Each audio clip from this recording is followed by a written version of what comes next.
Ladies and gentlemen, welcome to today's webinar, Data Quality and Data Integration in EHS, Impacts on Decision-Making Driven by Data. During today's presentation, attendees will be in a listen-only mode. If, during the program, you would like to submit a question, please type your question in the Q&A function located to the right of the slide presentation on your screen and press Enter. If you have technical difficulties, you may contact the help desk at 1-877-297-2901, or you can submit your issue on the Tech Support tab, again, to the right of the slide presentation. And now I will turn it over to Magali Flores. Please go ahead, Magali. Thank you, Sandra. Welcome, everyone, and thank you for joining us for this Campbell Institute webinar. My name is Magali Flores. As Sandra mentioned, I am the project manager leading marketing and communications for the Campbell Institute. A little bit about the Campbell Institute. We are the Center of EHS Excellence at the National Safety Council. We work to present leading-edge topics in EHS through our webinars.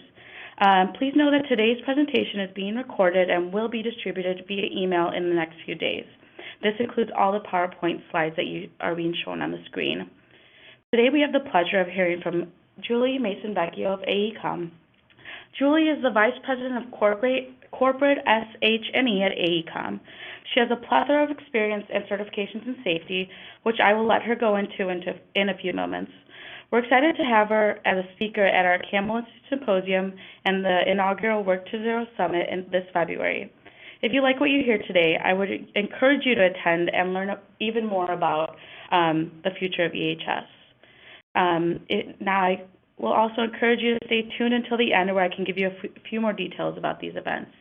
As Sandra mentioned, we would encourage you to ask questions to Julie. She will be taking some questions at the end and giving some responses. So if you think of anything throughout her presentation, please type those in the chat box. But without further ado, I will hand it over to Julie. Thank you, Magali. I really appreciate the opportunity to speak today on data quality and data integration in EHS and how that impacts decision-making that's driven by that data. So I have a lot to talk about today, and I'm going to go into a little bit of detail on each of these. So this is basically an agenda of the items that I'm going to speak about. I had planned to have some animation in this presentation, but unfortunately the platform that we're using today does not allow for that. So you're going to see a whole lot at once on the screen, but I'm going to walk through them item by item. So stay with me as I go through each of these. So obviously, as Magali mentioned, I'm going to introduce myself and give you a little bit of background on me. Then we're going to talk about what data quality is, and do you know where your data originates? And how does quality of data impact systems integrations? How does quality of data impact your data stories? What you can do right now to improve EHS data quality, and an EHS data journey and the impact on decision making. So I hope you find this interesting. Just keep in mind as we do go through this, a lot of what I'm presenting is questions, right? It's kind of to provoke some thought in your own organizations and in the scenarios that you're involved in, to help you think about your data, the quality of your data, and then the stories that you're presenting or consuming in whatever way you do. So again, my name is Julie Mason. I always keep the Vecchio on there because for so many years, everybody in the industry has known me as Julie Vecchio, but in the past couple of years, my name has changed, so I'll drop that off. But at any rate, that's my name. I currently work at AECOM as the Corporate Vice President for SH&E, over the Technical Solutions Group inside of the corporate SH&E. I do have a fair amount of experience in this arena. One of the things that kind of as a unique feature that I can bring to the table is I have the systems background, but I also have the safety background. So I kind of can marry these two worlds together where, from what I'm learning, a lot of organizations don't have that. And this has been a really nice thing for us here at AECOM is to be able to do that. So right now, as the technical solutions, I'm over the systems that manage all of our safety data. So in the past, I have been the SH&E Technical Director at Parsons Corporation. And also, while I was at Parsons Corporation, I was a Senior Systems Engineer. So that's that background that I bring from the system as well. And it kind of looks like I had 10 years as a systems engineer and 8 years as technical director. However, during that tenure, I was dual-hatted, doing some technical director work for the SHE organization as well as doing some engineering work. So that was kind of a transition over into safety. And then prior to that, I was a senior computer specialist for the Bureau of Public Debt within the United States Treasury. So a great amount of experience there. So I can bring to the table a lot of different perceptions of how we use our data. My background in education is a Bachelor of Science in Computer Information Systems, emphasis at West Virginia University, and then I went on further to get a master's in Safety and Environmental Management. So that's where I can bring those two worlds together. And then a couple of certifications, as you can see there, for Certified Ergonomics Technician and then Safety Trade. So I welcome all of you, no matter where you are. Good morning, good afternoon, good evening. We're going to jump right into what is data quality. So these are the items that, and I referenced the ISO at the bottom, 25012 for data quality. And I just pulled out some of the key components of this that I wanted to emphasize for data quality, specifically in the EHS arena, and that is completeness, accuracy, consistency, currentness, credibility, and then regulatory compliance. And I'm going to dive just a little bit into each one of those so you kind of have an idea of how that works. Completeness. Now, keep in mind, completeness may mean different things for your organization as opposed to another organization. So that, again, matters to you in a different way that it may matter to somebody else. But in a general sense, it's data where all of its value is necessary for representation for its purpose. So as you think through that, completeness, again, may be different to you as it may be even another organization within your company. Accuracy, so that's the attributes that correctly represent the true value for its purpose. And again, you'll have to define that for your organization. Consistency, data free of contradictions and are consistent with the rest of the data for its purpose. Currentness relates to data that has attributes that are current, valid values for its purpose. And I like to expand on that just a little bit, and probably in the world of safety, and I deal with this a lot, we're looking at data that spans over the course of a number of years, and we like to see how we're improving or not improving. And to be able to compare the data across years, you have to make sure that you're looking at the currentness of it. So in other words, the data that was occurred 5 years ago was current 5 years ago, but it may not be current today. And so just understanding that and being aware of that helps you formulate your data story as you show comparisons across time. So just be aware of that. And then credibility. We talk about that a lot in our organization. It's highly important that we know that our data is credible, that our data has the attributes that are considered to be credible to the user.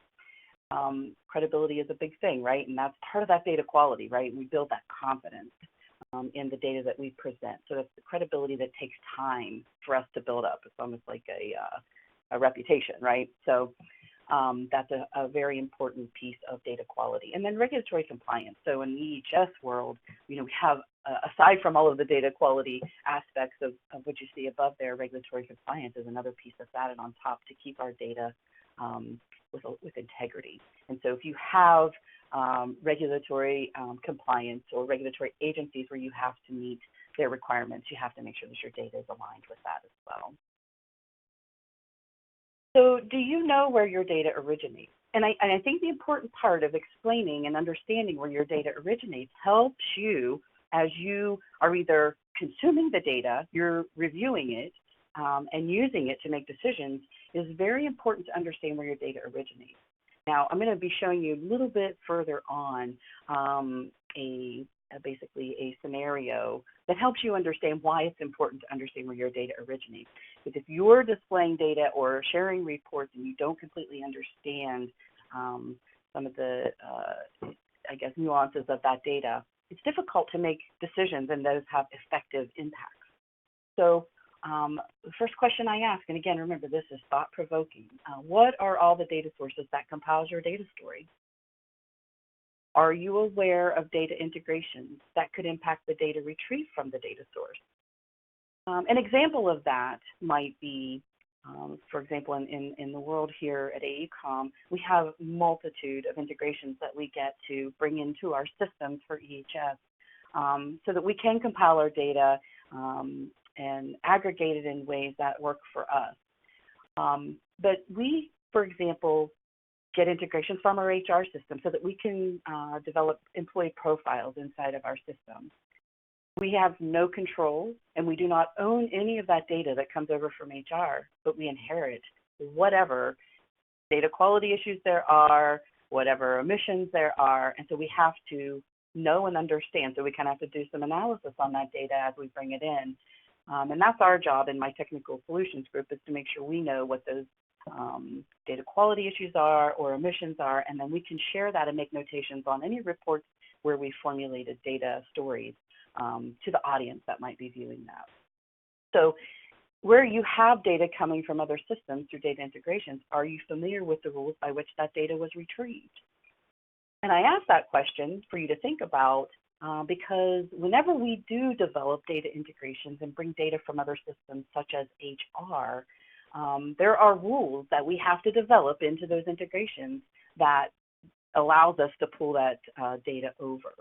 So as an example, here at AECOM, when our lowest foundation in terms of project, a project sits at the lowest foundation, and there's a hierarchy that's built on top of that to kind of tell us where that project sits within the organization.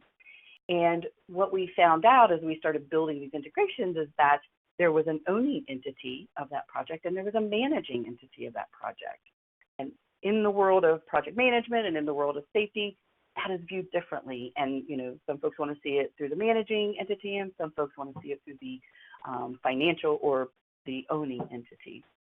So we had to make business decisions by which we pulled that data over. And so those are the types of things that it's important for you to know about as you're reviewing and developing your data stories. Are you familiar with the general mapping of that data from its source to its home and the systems you utilize to compile your data story? So, for example, back to that same example, if you're pulling over the owning entity from a financial system, do you know where that ended up in your EHS system so that you could properly aggregate the data in the way that you would prefer? And is there any internal data governance for your EHS data? That is basically just instructional governance to your end users when they do manual input so that there's some consistency across the board with that. And then are there agency rules of governance for your EHS data? So hopefully whatever system that you actually use to capture your data, those rules of governance are built in, but there are usually some fields where the end user has to make some decisions. And do they understand, for example, in the world of safety, we talk about, recordability from an OSHA perspective, and there's a lot of criteria that deems an incident reportable or not. Every end user may not always know what that criteria is. So you have to have some rules of governance to allow them to make the best decision, but then also build in some quality checks, which I'll talk about here a little bit later. But those are some key questions that I would ask myself if I were, putting data stories together and kind of owning that and sharing that information with other people. We start talking to our executives about the information that we're sharing, and we need to make decisions on budgets, and we need to make decisions on staffing, and then we need to make decisions on changes to our program to have a positive impact. It's very important to know the level of data quality and the level of, data quality from those sources where we have no control. So I know you've heard me talk about systems integration here, and I really don't like to read to people, but I want to read this just so that you have an idea from a semi-technical perspective what that truly means. And so system integration is defined in engineering as a process of bringing together the component subsystems into one system.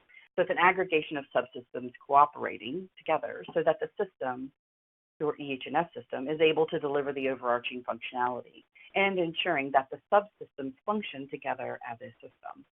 So a lot of big terms in there, but I think it's pretty generic enough that you can understand what that means, and I'm going to show you in a graphical representation as well kind of what that means here in a moment.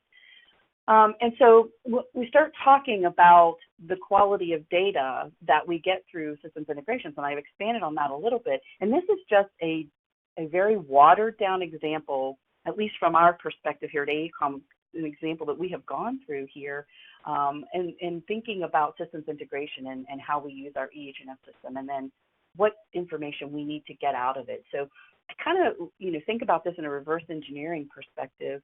On the right-hand side, and I apologize, the animation isn't working here. This was meant to kind of come in from the outside and reverse it back to the end, but since we're seeing it all at once, I'll just walk you through it. But the outside are the blue circles on the right side, and those are just an example of items or data stories or data that we may need to get out of the system to meet a specific need that we are aware of. So reports, dashboard, prediction analysis, specific operational needs, or maybe specific business needs that are required, and we have to think about that, and then specific client needs. And so as we think about what we want to get out of the system, we want to have some accuracy there, right? Because we're using this information for a lot of reasons. We have to then decide what we're going to bring in. And so this is just to show you the number of sources that may be coming into a system that you may be getting your data from, and just understanding what it is and how the data quality of that can impact what you see on the outside. And so as I go through the left side, which is data we would bring in, the orange circles are just kind of examples of data integration. So we get man hours, project information, our users to be able to authenticate into the system, the ability to build employee profiles in the system, and then our business hierarchies. And the gray circle that you see at the bottom would be any manual input that our end users would have into the system. So just as an example, if I'm thinking about data quality and those rules that I just mentioned before and understanding what they are, let's just talk about the man hours and just think about this as I talk through my experience, think about how this would impact on your organization. But I know, because I was involved and I can then share that with our team, how the man hours were pulled from our timekeeping systems. And so we have a myriad of systems that we have pulled from to bring man hours into our EHS system, which, as you know, as a safety professional, is the foundation for calculating your rates. But the man hours, for example, we had to make some business decisions, which are the rules that I'm talking about. One example would be we have a lot of salaried employees. So as an example, when we think about man hours, yes, we're thinking about having those man hours to calculate our rates, but actually that's also assessing the risk that we have inside of our company. If we know truly the number of hours that our employees are exposed, then that helps us better assess our risk. However, understanding the types of man hours that those entail is important as well.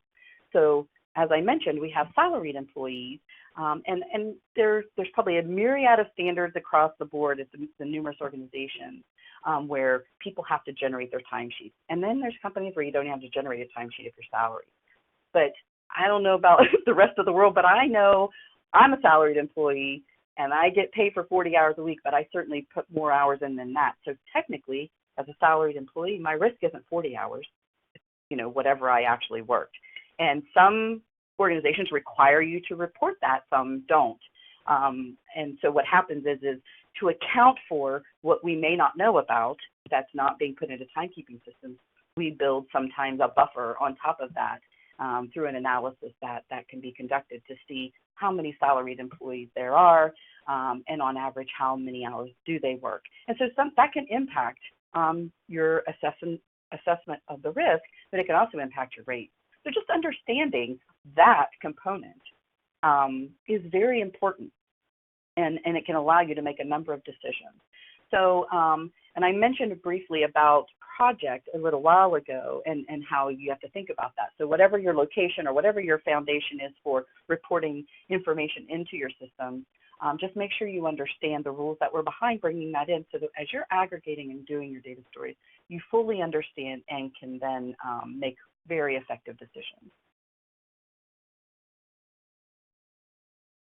I'm not expecting you to look at this and read it. I just wanted you to understand in some organizations, integrations are this complex. This is actually a fair representation of what we deal with just for safety, pulling safety information into our EH&S system and understanding all of the nuances associated with each one of these blocks. And I don't expect the average safety professional to understand what all that's about. But just be aware as you review your safety data, just know and just have a general understanding of what actually is coming in to generate that data for you. There's a number of different processes that occur, and every time there's a manual process, that's an avenue to introduce, human error. So just keep that in mind. I just wanted to share that with you because the complexity can be a bit beyond what you might expect as you look at your data. So just be aware of that. So how does the quality of data impact systems integration? And I kind of mentioned some of these, but important enough that we should just touch on them again. So you inherit the quality of the data that's already in the source system. And you'll likely not have any ability to affect the quality of that poor quality that you would identify from those source systems. By all means, if you've identified that there are issues in those source systems, and we've done this a number of times, we've actually gone back to the owner of the data and tried to get that cleaned up so that the source system is cleaned up, but ultimately by the time we get it, we have a fair amount of confidence that the quality is as good as we can get. So inheriting poor quality data can also have the snowball effect once you've integrated that into your EH&S system.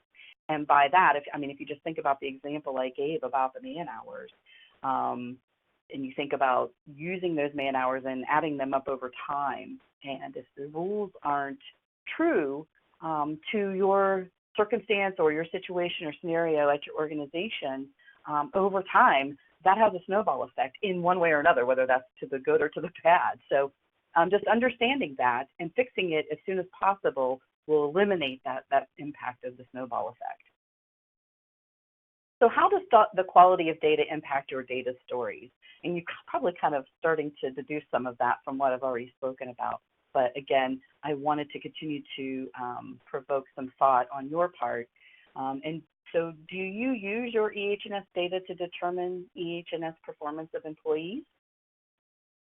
I know if I'm that employee and I'm being rated based on what I've done in EHS, and I know what that criteria is, and maybe that's hinging on whether I get an outstanding performance or not, if that data is not right, the quality is poor and it's not accurate, I'm not going to be very happy. So, I think about it in those terms, right? We got to make sure that if we're using it for those purposes, that we are ensuring a high level of confidence in the quality of our data. Do you use your EHS data to determine if an executive is eligible for a bonus? That could be through established individual KPIs or some other metric that you've decided to measure them by. If we're going to use that as a hammer, we got to get that right. You start hitting their pocket, they're not very happy if they don't get it because we didn't have our data right. Do you use your EHS data to make decisions to drive program changes? And what you're going to see in the practical example that I'm going to walk you through here shortly is kind of how that all flows from the foundation of your program through to metrics and decision making. And do you use EHS data to make decisions on site performance at specific locations or project sites? It can range anywhere through the hierarchy of your organization. So it's important to make sure that you're aggregating, dissecting that information appropriately.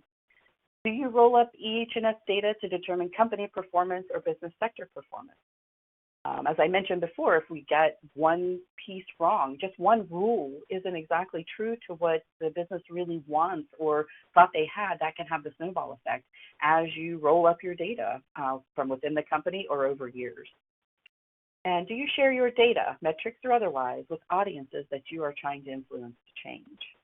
And I think that's what we're always trying to do is when we're looking at data, we're looking to see what's the current state, make predictions as well, and also be able to try to influence change in one way or another. And sometimes, well, a lot of times actually, we use that data to do that. So having confidence in your data to be able to do those things is highly important. So I was reading an article from a data university here back in June of 2019, and this was just some points that they had pointed out in this article, and I just felt it was really important to share it with you. I mean, I know it's talking about big data, but when we start talking about EHS data, and depending on the size of your company, you could get into some big data if you have a large company, and that then can have impacts if your data quality is not good. So as you think about the future and where you want to go with your data, think about some of these things, because getting it right now as you're implementing or as you're developing your future for data at your company, these are things you really want to think about getting right. So this article suggested that data quality is seriously hindering the success of many big data projects. I've read numerous stories and numerous documents, white papers about this exact topic. They get so far down the line and they realize that the data that they're trying to pump into these systems and generate big data stories is bad, and so that they don't really get the end result that they had anticipated. And then they have to do a lot of analysis and go back to the drawing board and start all over. And the lack of data quality is inhibiting innovation in information technology. And I know that's something that we deal with on a regular basis, is we're always trying to move to the next level. The next item that I have here is restrict the power of business analytics, and that kind of goes hand in hand. We're trying to move to the next level to where we're predicting expectations, predicting where that next incident might occur. It's very difficult to do innovative projects if the data that you have is not good. So you can have whatever platform you want, but if the data you're pumping into it has poor quality or omissions, it's just not good, then you're not going to get out of it what you need and what you really wanted. So as I mentioned, it does restrict the power of business analytics. Be aware of that as you start using these analytical tools. There's a lot of stuff out there now that you can pump data into, but data's got to be good for it to tell you the story that you want to know. Accounting for the distributed computing environments and a variety of data sources. So I've talked a lot about that already, about these data sources, and that's the same thing as the data integration. If the data source is poor quality and you inherit that and you can't control that, be sure you're accounting for that in your data stories. Data reliability becomes very minimal when inheriting data from outside. Again, the same thing. We only have a certain level of reliability if we can't control that data. As it's input, we don't know what kind of data governance may have been on that system as you're beginning to use data from outside sources. And to understand the extent of data quality, you must define what makes high quality data in your operations. So I mentioned that earlier. So a lot of those data quality characteristics that I mentioned may look different to you, and they may look different to me, and they may look different to someone else at the business next door. So just be aware and know that you have an understanding of what that definition is in your organization. So thought about some things, it's like we talk about data quality and we talk about, we all understand that there are issues, right? We're humans, we make mistakes, and it's costly. It costs money, right? And so it's difficult to invest in this because it's kind of one of those things that you just, not like you're buying a system, you're just putting investment into quality of your data, which is very, very important. But these are some things you can do right now that may not cost you a lot of money. It may cost you time, but it would be well worth your time. First off is to develop internal processes within your EHS organization to quality check your data. We do it in engineering. I mean, really, there's some strong quality controls in engineering. And why do we not do that same thing with our data from an EHS perspective? I know we have stepped up our game here at AECOM to do that, and so I would encourage you to do the same. And that's something you can just build, some of your safety professionals into doing that, and just assigning that to them to just back check your data. Again, building in the back checking with your quality check prior to releasing your data story. One extra quality check could save you money in your budget, and I just say that because we all know budgeting for safety has been difficult in the corporate world. And if you make a mistake in your data, that could impact your ability to obtain budget, then you're only hurting yourself in developing your organization. So take the time to do that. It's just time. Develop a data governance procedure for all end users to your EH&S manual input fields, and I mentioned that a little bit ago. So I would say, do all of your end users know the regulatory governance to determine classification of incidents? I did mention that. That is one thing we are frequently doing. Our philosophy is that we want all of our employees to be able to input incidents into our EH&S system. But we know not all employees are knowledgeable about the criteria by which to classify those incidents. So we do have some quality checks in place where our safety professionals have to vet that information prior to it being committed to our system. Ensure you understand your data story before you release your report or data story for public consumption. You might be questioned or challenged. It's really always nice to understand as much about that data as you can to support the reasoning that you've submitted this report or data story for an executive or public consumption. And again, always quality check your data, recheck your data, and check it again before you publish your data story. And that will in turn help you build confidence in your data with your audience and your ability to influence them if you have confidence in what you have included in your data. And obviously, if you're trying to influence change, that's a big, big plus. You need that confidence. So I'm going to walk you through a quick journey here. It's not terribly long, but it's one that I think a lot of you will be able to relate to. And if not, maybe you can think about how you could do similar things within your organization to ensure your quality of data is good, and how that rolls up into your organization, and then how you look at your program annually or quarterly, however it is you look at your program, to make changes to have the impact that you're looking for to affect change. So this is our incident prevention model. I got permission to share this because I really think this is a really great story and just kind of gives you an idea of how to kind of relate your model through to metrics and all of the data that comes together to make that happen. And then the evaluation process and how you're looking at that data to make a change to your model, whatever your model may be. But hopefully you can look at this and relate in some way. But if you're looking at the model now that I have on screen, you're going to see a green dotted line close to the right-hand side of the screen. Everything on the left side of the screen are what we call our leading metrics. Those are proactive measures that we are implementing in our organization for the upcoming fiscal year. And we believe if we are doing everything right, we're tracking and doing the right activities on the leading side of our model, we will have the positive impact that we're looking for on the lagging side of our model.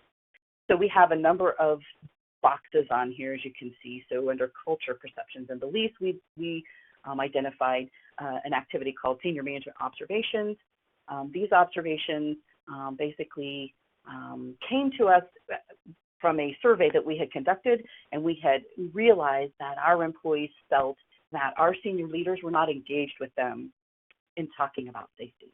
So we are implementing this particular activity to drive that together so that our senior leaders go and talk to our employees more. That's a culture changer, and we believe that that's what will happen. We have systems in place. So there's a system safety audit. That's like an inspection or a special kind of an assessment that we develop so that our PMs can go and do an audit on their own project. And then we have the regulatory, the physical conditions, regulatory compliance, audits and inspections, and that's just general inspections that you probably are familiar with. And then we have behavior. So that's like observations. So that's actually a PBS program or a BBS program of some sort, or just simple observations that our employees are doing.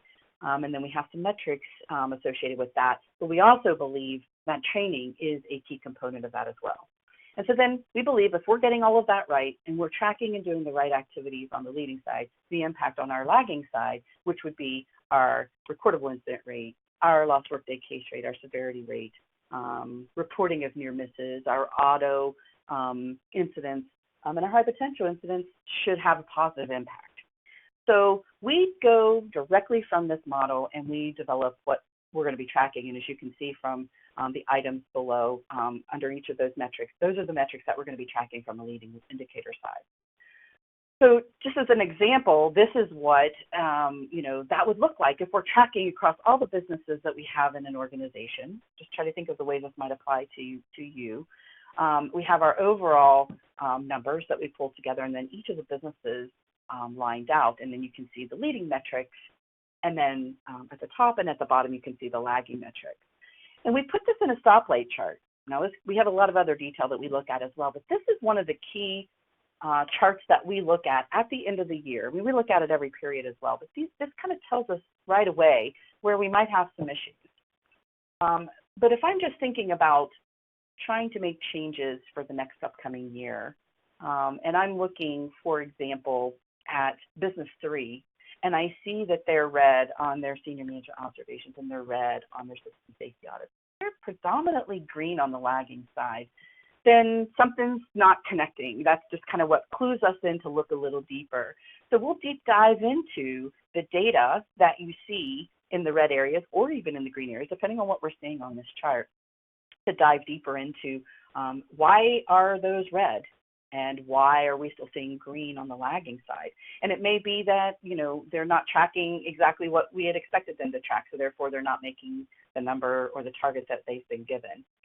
And I can tell you one of the other things, when we had to do this over the years, obviously we do this every year, but one of the things that, we noticed is as we're looking across all these businesses in a very large organization, it does take quite a bit of effort to get everybody on the same page and doing exactly the same thing that we require of them. So if I could just use like the senior management observations as an example, in Business 1, we're very clear on where there's, what the senior manager observations are because they're putting them in systems that we have control of and we know of. But we might have business number 4 that we've said, okay, you have to do senior manager observations. We're giving you what exactly you have to do, on a form that goes into a system.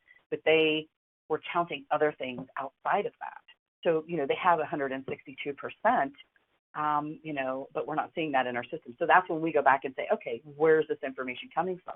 But it's understanding that. It's knowing when we go talk about this data, it's understanding this is more than just that senior management observation that we put into a system that the end user comes or the PM comes and does. It's coming from other types of activities outside of that. So it's just very important when we look at comparing, we see things that are drastically different. So just understanding what it takes to bring all of this information together and knowing where all those pieces come from is really important when you start talking about your data story.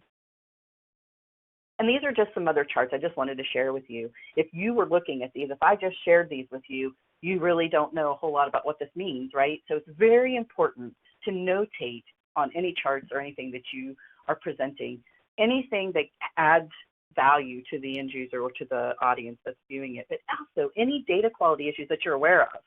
It's just very important to say, yeah, this might be 52% of the recordables and only 31% of the man hours, but here's why. We have 31% of the man hours, but the group is a high risk, right? So their recordables are a whole lot more. So it's just understanding in detail as much as you can, right? I know we have a lot of stuff going on in our world, but just understanding enough to be able to effectively communicate to your audience exactly what they're looking at, especially if they're going to be making decisions based on the information you're presenting.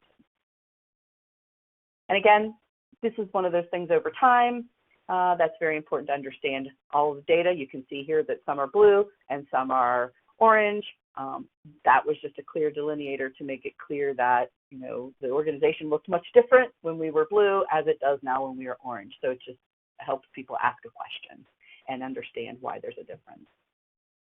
And just some more charts, just to always bring it to the forefront and understanding what data you're looking at and what really is comprised and bringing that together and understanding what's behind it and what filtering has been done. So that's part of the data quality as well. So I know you've heard a lot of this before. Thanks for going through this with me. It's something I'm very passionate about. And I say this a lot, and I know a lot of people don't like to hear it, but it's so true. What you put in, you're going to get out. So if you put garbage in, you're going to get garbage out. And that's your data quality. If you put, poor data into the system, you're going to get a poor output as well. Poor data quality is inhibition to effective decision making. I hope I've demonstrated that enough that you kind of get that. You probably already got that before this, but it just kind of drove it home. And data quality is not always data that has 0 errors. It's far more than that. And data quality or data management is never ending. We're always adding data, inputting data, on a second-by-second basis in some cases. So that's the data management of that data quality. It never ends, and it's highly important. I just wanted to share a little notation with you. And a well-known teacher of leadership that I follow once said to make every day your masterpiece. And I consider everything that I put out from my desk, a representation of me and what my work product is. So I try to make every product a masterpiece for your best. That doesn't mean it has to be loaded with those beautiful graphics or charts or pictures, but load it with data or information that is fact-based and reliable. And it will be fact-based and reliable to the best of your ability and the best of your knowledge if you've done some of these things that I'm mentioning here and you're at least aware of them, right? That gives you more confidence in what you're presenting. Having fact-based and reliable product far surpasses its ability to appeal to the eye. A lot of times I see charts and, oh, look how fancy this is, and look at this, and yeah, it looks great, but the story it tells me isn't really effective. It didn't really tell me what I needed to know. So just be aware of that. Make sure that your data is fact-based and reliable. And it must appeal to the mind and trust of the audience first and foremost. If you can't build the trust with your audience, you have a hard time affecting change. And I think the change is what we're always looking for in our world of safety and trying to work towards 0 incidents. Thank you for your time. I hope you've enjoyed and gotten some value out of some things I presented to you today. And that's all I have. And Magali, I'll turn it over to you. Thanks so much for that great presentation, Julie. So now we're opening it up for Q&A. So if you have a question for Julie, please type that in the chat box in the lower right-hand corner. We'll start off with this question, Julie. For senior management observations metric, do you use perception survey? We have, yes. We have employed a number of different perception surveys, some that we've generated on our own, as well as outside perception surveys we've employed. Thank you. Another question, how do you document salaried workers' time? Well, that's part of the problem. What we've done, we actually did an analysis on our payroll. We looked at the number of employees that were actually hourly, and we looked at the number of employees that were salaried. And on average, we felt there was a percentage of hours that employees worked above and beyond what they were reporting on their timesheets. And that was just done from a survey of a study group, basically, to, it's hard to get people to admit that they've worked so many hours and they haven't put that on their timesheet, especially when they don't get paid for it. So we just developed our own internal formula for that, but we got approval from our executive board to do that. So it's kind of a number that we put on top of the actual man hours that we pull from the system. And we put this multiplier on top of it, which we feel is very fair and reasonable, that allows us to help assess the risk that we're not getting on the actual timesheet. Another question, do you include those extra hours into your rates, like recordable rates? When you say extra hours, I'm assuming that they're referring to what I just spoke about. They're not extra hours. We actually look at that like that's our risk. And those are the man hours that we use to calculate all of the rates that we would be calculating. So that's our recordable incident rate, the DART rate, lost workday case rate, any of those rates that we would be generating would be based on those same man hours. I will clarify one thing. Some of the rules, and as you guys start thinking about the rules that you would use to look at this data, we don't include fringe time. So if somebody's off on, paid time off, or they've been off on sick leave or whatever, it's important to look at all those different categories of time and how they end up on a timesheet as to whether you include those or not. So we exclude all of that. It's just true time that we believe our employees are exposed, so their exposure hours. Great, thank you. Another question, do you believe that making data entry easier has a positive effect on the quality of data and resulting metrics? I do. We have employed a number of ways. What we've kind of seen, at least, here in our environment, is we have a lot of people that, want to use mobile devices. They want to use different ways to input the information, like via texting and whatnot. We're opening doors for that to happen. There's a lot of controls that have to happen for that. And, we would like to be able to, I guess, assume or guess what somebody's about to enter, but there's still a number of data points that we need them to think about and enter into a system. We certainly go to every extent possible to make data entry as easy as possible, but as those of us in the safety profession know, if we're talking about an incident, and we're talking about the investigation of that incident, we're talking about all the things that come along with that, there's over 200 fields that we're asking from a number of people to input to complete that incident. So yeah, we make that as simple as possible with as much guidance as we can give, and we always see areas of improvement. So yeah. Thank you. Another question is, on your dashboard, you have shown a benchmark for best-in-class competitors. Where do you recommend people look for such a benchmark? What I would recommend, we actually get our benchmark from the CII, which is the Construction Institute, and that's a little bit of lagging information, but it's the best we can get. And you have to make sure that whatever benchmarking you get is relative to your industry. So that's the construction industry information that we have that best suits and compares to the industry that we work in. But you may want to pursue that in avenues that are relative to your industry.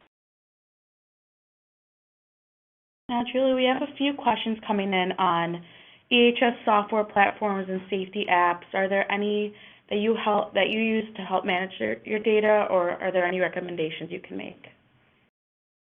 Well, we do, and unfortunately, I'm not at the liberty to kind of put their names out there. We have one that we do. It's a third-party tool that we use, and it's just one of the many, many out there. We have some internal tools that we've developed, and we use that quite a bit, actually, to do observations. It allows us to do project safety reviews as well as quality input into that as well. So we have several tools internally that we utilize for that. And so they're kind of homegrown, if you will. So they're not for sale or anything I could recommend you use.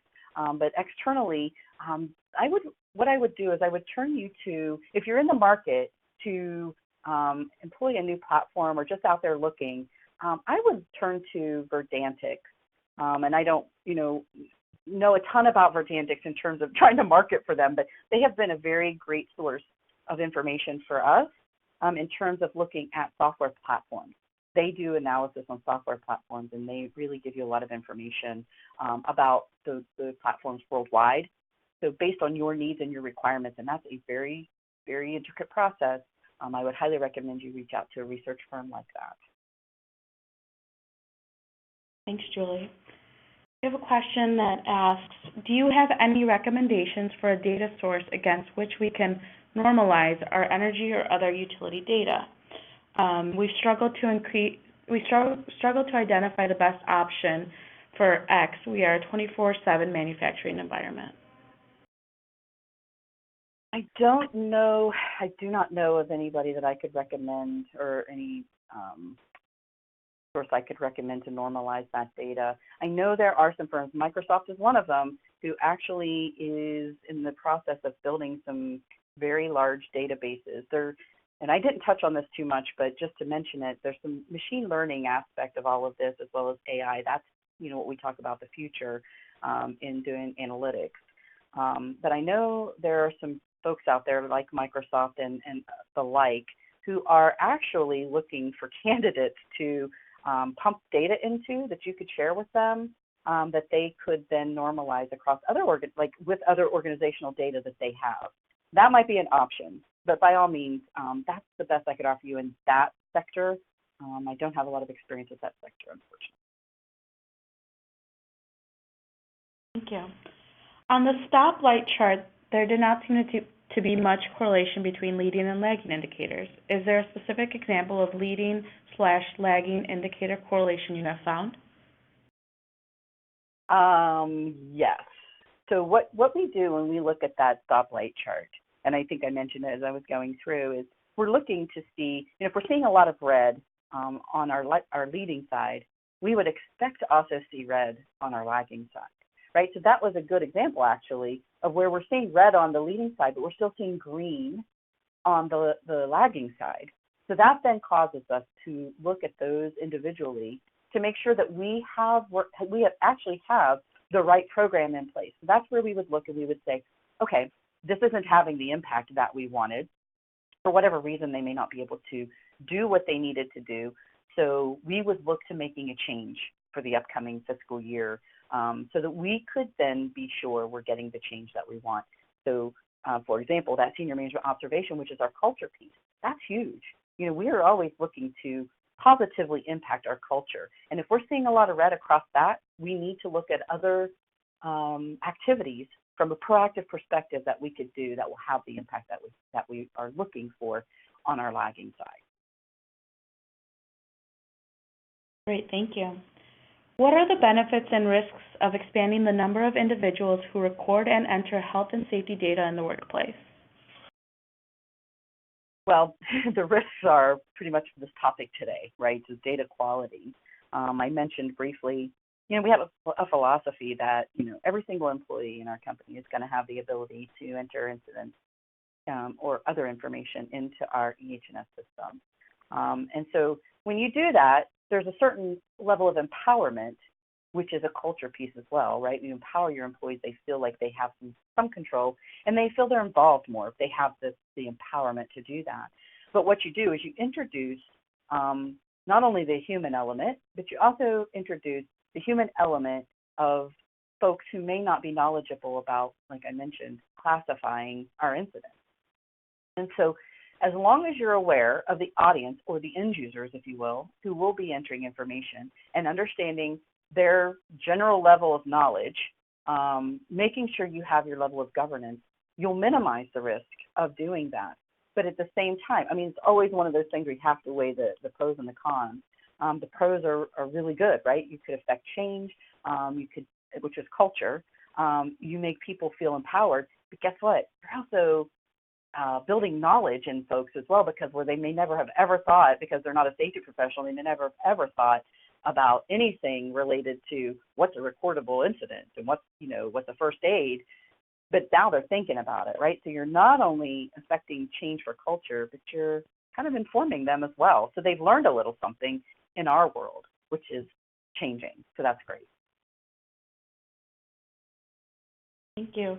And I hope I get this question right. I believe it's asking, do you recommend the amount of data entry persons be lowered, controlled, or avoid committee investigation? I think I understand what they're asking. I think if you're talking about investigations, obviously that's a whole different tier, at least from my perspective of a safety professional, right? That's not going to be your average employee who might input an incident or report an incident.